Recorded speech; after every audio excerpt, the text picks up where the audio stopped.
शादी की पहली रात खामद जब कमरे में दाखिल हुआ और कमरे का दरवाजा बंद करके बीवी के करीब आकर बैठ गया, सबसे पहले उसने अपनी बीवी को सलाम किया।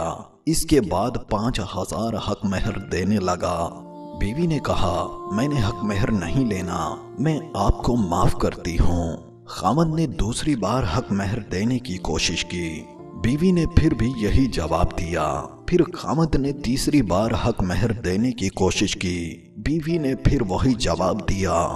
खामद ने वो पैसे अपने बटुए में रख लिए और चंद मिनटों के लिए सोचों में गुम हो गया कि कितनी तवक्कल वाली और वफा वाली बीवी है जो पैसों से ज्यादा मुझे तरजीह दे रही है। इसके बाद खामद ने मुंह दिखाई के लिए बीवी को 5000 दिए।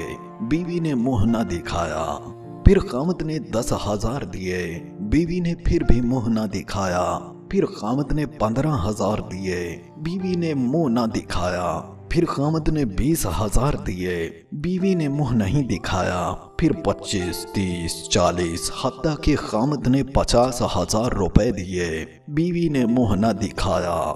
खामद ने तंग आकर पूरा बटुआ बीवी के हवाले कर दिया, जिसके अंदर 1 लाख रुपए थे। फिर भी बीवी ने मुंह नहीं दिखाया। खामद ने बीवी से कहा, आपको और क्या चाहिए? बीवी ने कहा, एक वादा। खामद ने कहा, कौन सा वादा? बीवी ने कहा, मुझसे एक वादा करो, मुझे कभी छोड़ोगे तो नहीं। खामद ने शादी की पहली रात बीवी को न छोड़ने का वादा कर लिया। ये लड़की कोई आम लड़की नहीं थी, बल्कि उसने MA उर्दू कर रखा था और इसके वालिदैन ने दामाद से जमानत के तौर पर 5 लाख रुपए या 10 लाख भी नहीं लिखवाए थे।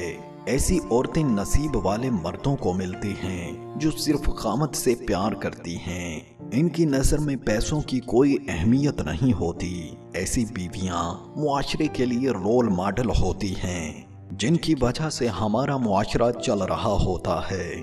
चाहत खलूस की कुछ कम न थी, कम शनास लोग दौलत पर मर गए। अल्लाह ताला सब बेटियों के नसीब अच्छे करे, आमीन।